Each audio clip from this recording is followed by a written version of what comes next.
The Borg Peninsula is nestled on the southwest coast of Scotland in Dumfries and Galloway. The name Borg derives from an Old Norse word that means a fort or a prominent hill, and it is possible that this refers to the hill upon which the church sits in the town of Borg itself. The area contains a large number of historic fortifications, many of which still leave their mark on the landscape today. Some of these are also candidates that may have provided the original source of the name Borg. Castle Haven is one such fort. While the fort is called Castle Haven, locally it is still known as the Borg, and sitting on the coast as it does, it would have made a striking impression on any Norse settlers moving to the area over 1,000 years ago. Following the coast, we soon come across the hill known as Barnhuch. This name is likely a mixture of Gaelic and Scots, bar meaning the summit of a hill, and huch meaning a crag or a cliff. Sitting at the bottom of the rocky steep beneath the hill is a cove referred to as Rumblecairn, the name being a reference to the sound of boulders rumbling together beneath the waves. There is little that can be seen of the old Iron Age fortification that once sat on the hill at Barnhuch, but sitting on the hilltop as it does, it would have been a prominent settlement. Heading southeast of Barnhuch is Muncraig, a name which most likely derives from the Gaelic Imben Crag, meaning at the foot of the rock. Evidence of the fortifications that once sat on this site can still be seen clearly today.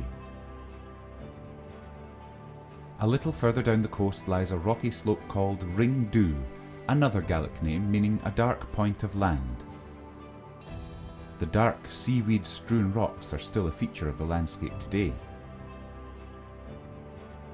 Barness sits less than 2 miles southeast from Ringdhu. This name, another derived from Old Norse, means the headland of the fort.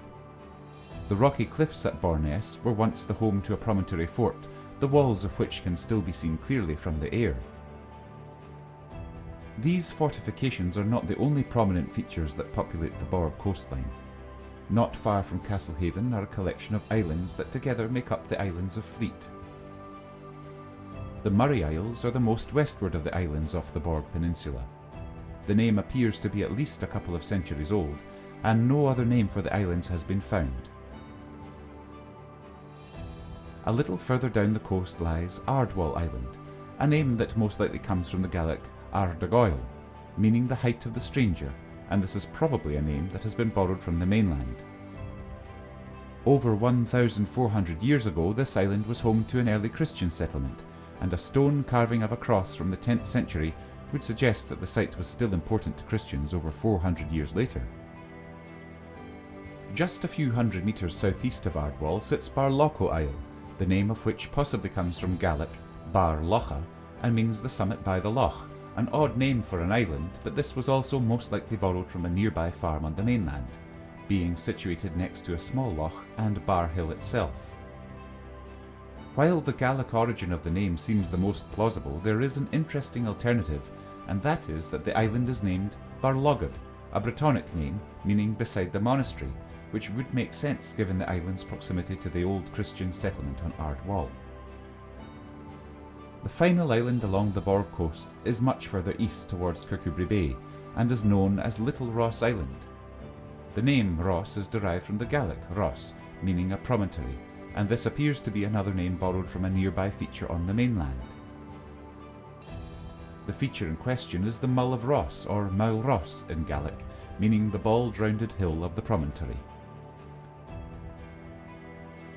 The history of Little Ross Island is marred by the murder of a lighthouse keeper in 1960.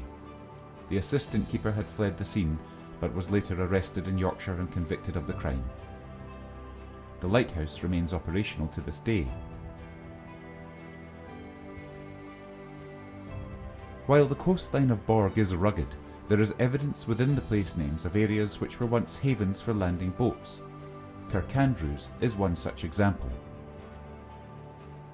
The name Kirkandrews was probably given to the town by Gaelic speakers after the kirk dedicated to St Andrew.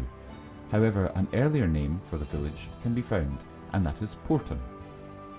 Porton could either come from the Gaelic Porton, meaning a small landing place for boats, or Port Toon, from the Old Northumbrian language meaning a small harbour farm. Kirkandrew sits where the mouth of the Polhuiren Burn meets the sea, and if we follow that burn inland, perhaps as the Norse settlers once did, we come to Roberton, where an old mill used to be situated, and Roberton Bridge below. The earlier name of that crossing stands as evidence to the old millworks that used to take place in the area. The Gaelic speakers named it Bulan and Sack, meaning the ford of the sacks. Continuing inland up the Polhuiren Burn, that name a descendant of the earlier Gaelic Pollahuren, meaning the burn of the rowan tree, the Norse settlers would have come across a fort now named Roberton Mott. This fort is likely to have had another name when the Norse arrived, Rod Trev, meaning chieftain's fortified farm in the Brittonic language once spoken here. Fortunately, the name Rod Trev wasn't lost. It exists today, passed on to a nearby farm called Ratra. Further inland up the Polhuiren Burn sits another fortification, Barmagachan Mott. This name derived from the Gaelic for Macechan Summit, Bar Macechan, probably named by the Magachan family when they were granted the land in the late 1200s. If we trace our way back across the open fields towards Polhuiren, one place name we come across sheds a little light on what the now well-farmed land here would once have looked like. Kildarach. Kildarach derives from the Gaelic Coil Darach and means oak woodland. Nestled in behind Kildarach are the remains of a much later fort built in the 1500s. The name Plumton is believed to come from the Scots language Plumtun, meaning the plum tree farm, and while there don't seem to be any plum trees there today, the castle still strikes an imposing image on the landscape.